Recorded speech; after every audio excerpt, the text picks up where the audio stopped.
Today is 1st of Feb 2025 from Delhi.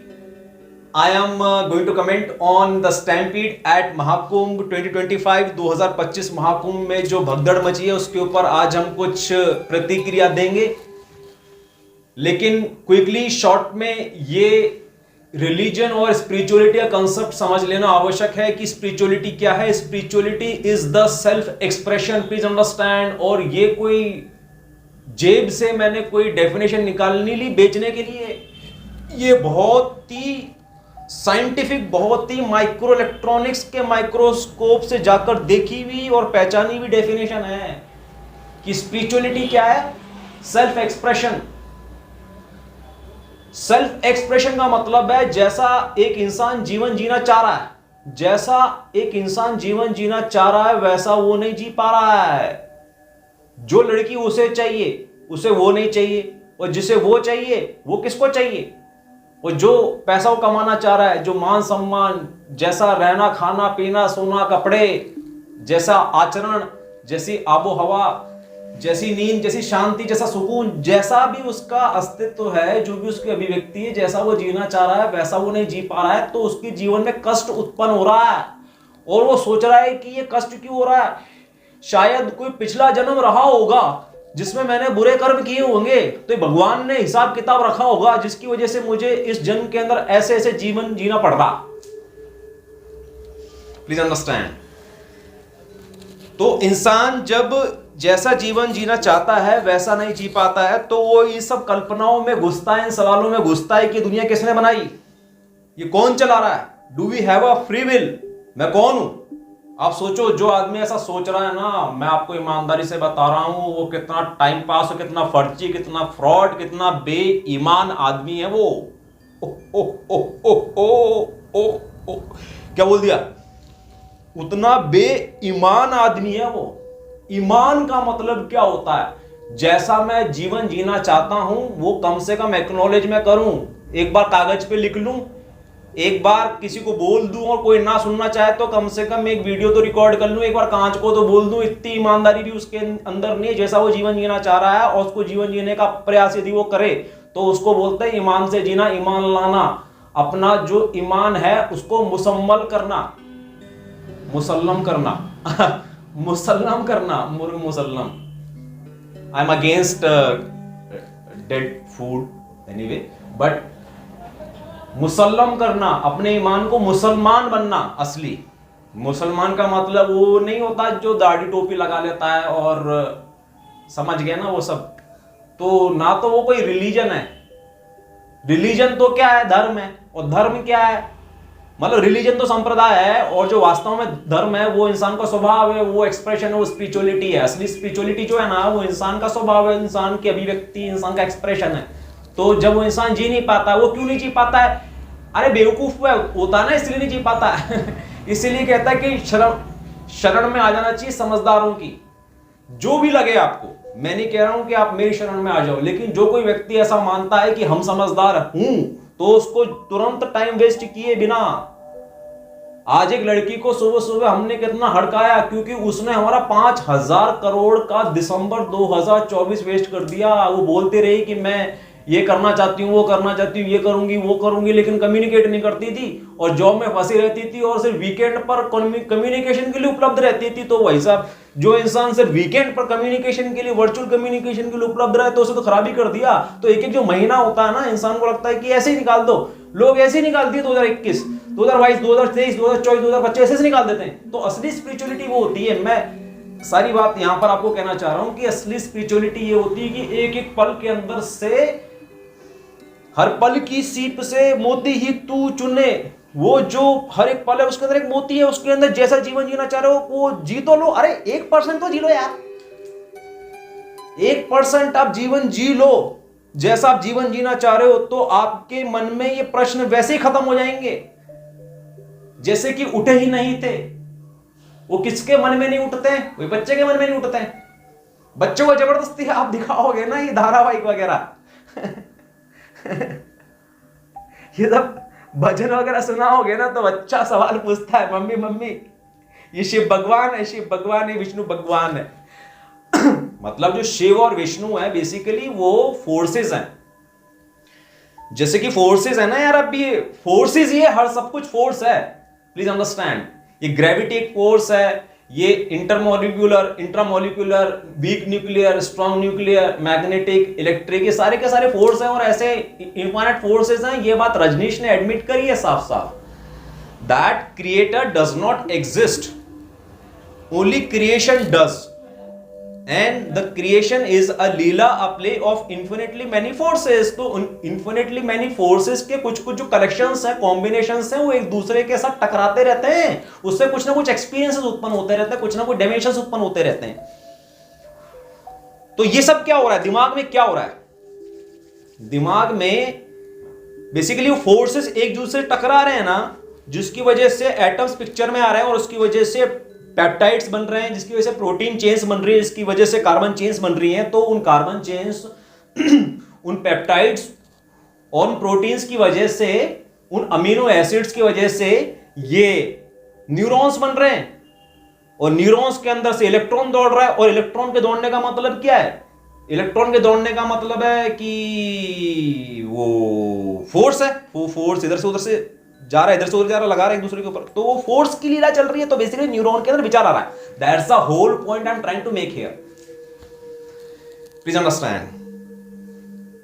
तो जो विचार है ना, वो एक प्रकार का फोर्स है।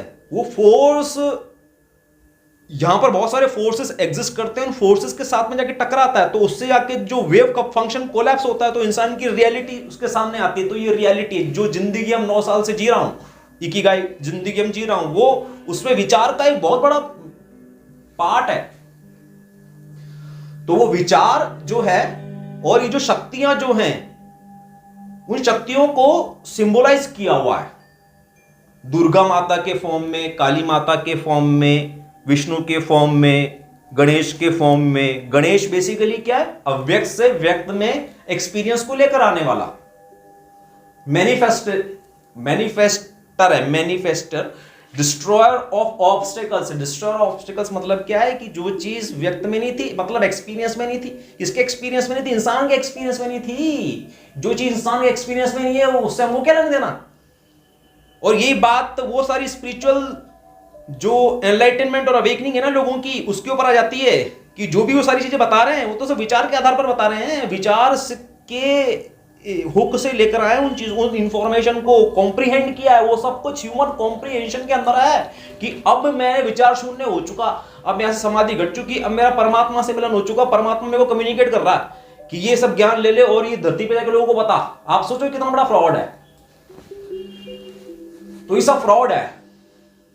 लेकिन जो शिव, दुर्गा, शेरावाली, भोलेनाथ, महाकाल, विष्णु, ये सब क्या है, ये सिंबल्स हैं। सदियों सदियों तक एक इंफॉर्मेशन को प्रिजर्व करने के और लोगों को रिमाइंड कराने के, और उसके आधार पर कुछ ऐसे रिचुअल्स क्रिएट कर देने के जिनकी वजह से उन फोर्सेस को अनलीश कर सकता है इंसान अपने जीवन में अभिव्यक्ति से जीने में। कितनी बड़ी बात कह दी, कितनी बड़ी बात कह दी। उन फोर्सेस को प्रिजर्व रखने में, उनकी इंफॉर्मेशन, उनके बिहेवियर को प्रिजर्व रखने में, उनके अराउंड कुछ रिचुअल्स क्रिएट कर देने में, उनके अराउंड कुछ प्रैक्टिसेस क्रिएट कर देने में, उन सब मतलब ये जो नाम है, जो भगवान है, इन सब की जो इंफॉर्मेशन है उसके अंदर रख दिया गया, उन सब सिंबल्स के अंदर, और प्रैक्टिस बना दी गई ताकि लोग उसकी पावर को अनलीश करते रहे। बट अल्टीमेटली वो पावर क्या है? Why are you going to wash your पाप देयर?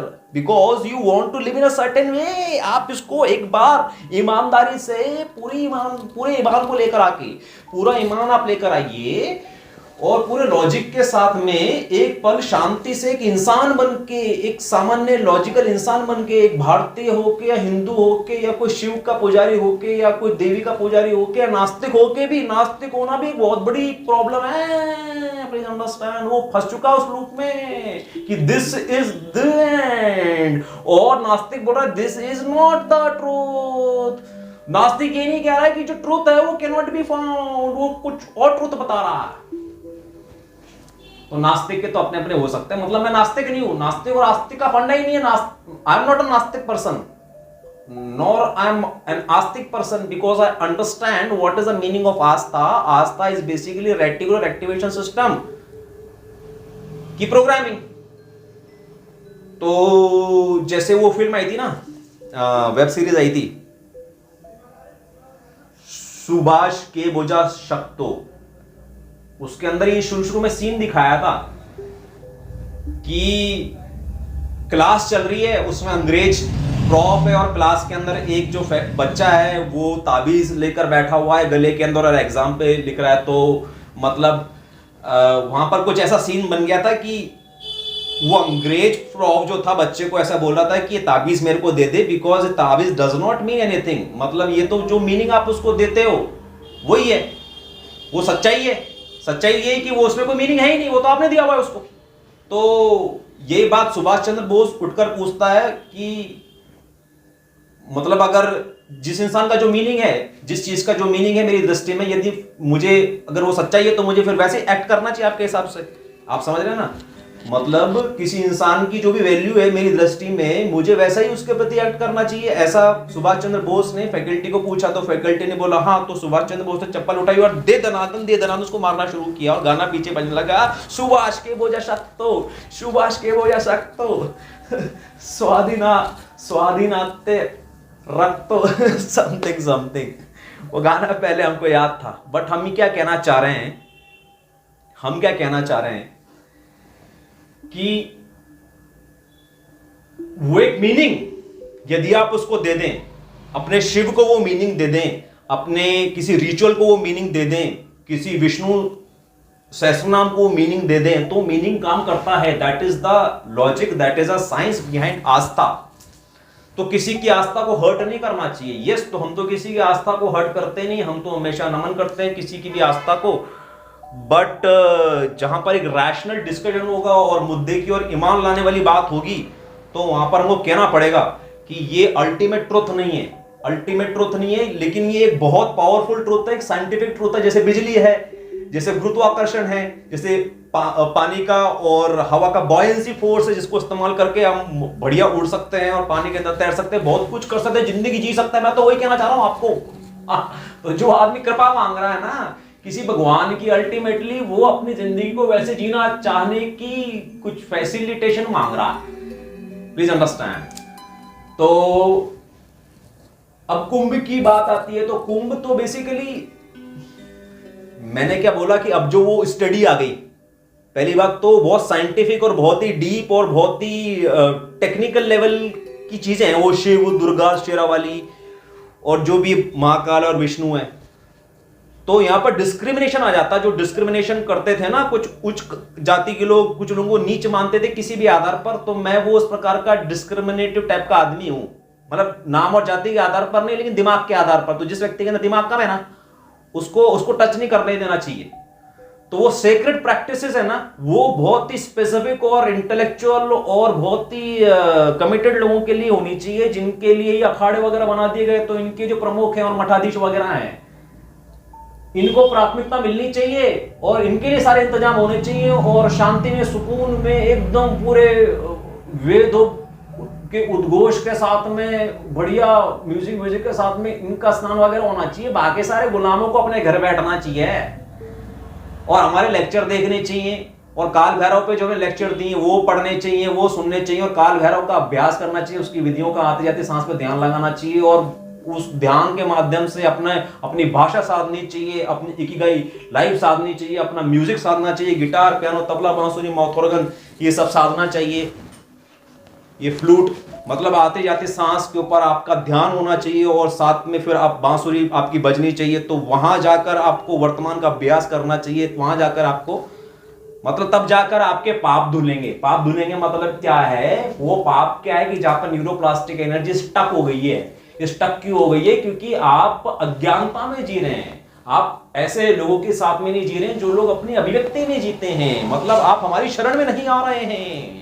यदि आप हमारी शरण में आ जाएंगे तो आपके पाप धुल जाएंगे. संगम पे तो उन लोगों को जाने दो जिन्होंने 10-10, 20-20, 30-30, 40-40 साल अपने जीवन के दिए हैं देवी देवताओं की उपासना करने के लिए, उनके शास्त्रों को पढ़ने के लिए, अभ्यास करने के लिए, मंत्र चैंटिंग करने के लिए. समझ गए ना? तो ये है। अच्छा, अब सरकार का इसमें क्या सीन है? सरकार का इसमें ये सीन है कि सरकार की कोई दिक्कत नहीं है इसमें। सरकार तो ये चाहती थी कि बढ़िया से चले, तो इसमें 5,000 करोड़ हम लगाएं तो 50,000 करोड़ हम निकालें। Sir, it's pure business. सरकार इज प्योर बिजनेस। बट जो हुआ वो अनएक्सपेक्टेड था, तो उसकी तैयारी नहीं थी, तो हो गया। तो क्या दोबारा हो सकता है? बिल्कुल हो सकता है, क्योंकि जो हुआ उसके लिए जितनी तैयारी रिक्वायर्ड है वो शायद अभी वो ना कर पाए, कभी ना कर पाए। वो एक इम्पॉसिबल सी सिचुएशन हो एज ऑफ नाउ। इम्पॉसिबल मतलब कि it would require lot of resources and time and money.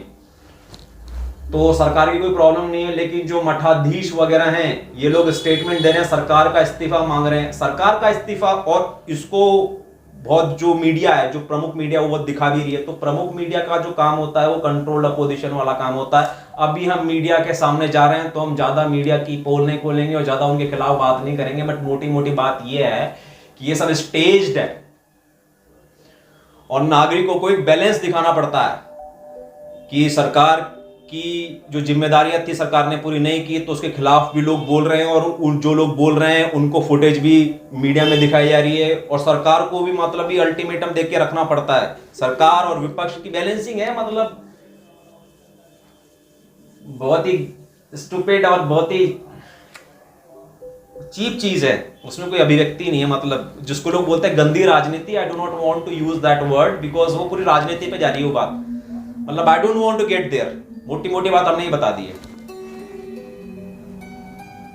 फिर बता दिया, मीडिया का बता दिया, सरकार का बता दिया, और वहां पे जाने वाले लोगों का बता दिया, और सब बता ही दिया हमने। सो इनफ फॉर नाउ।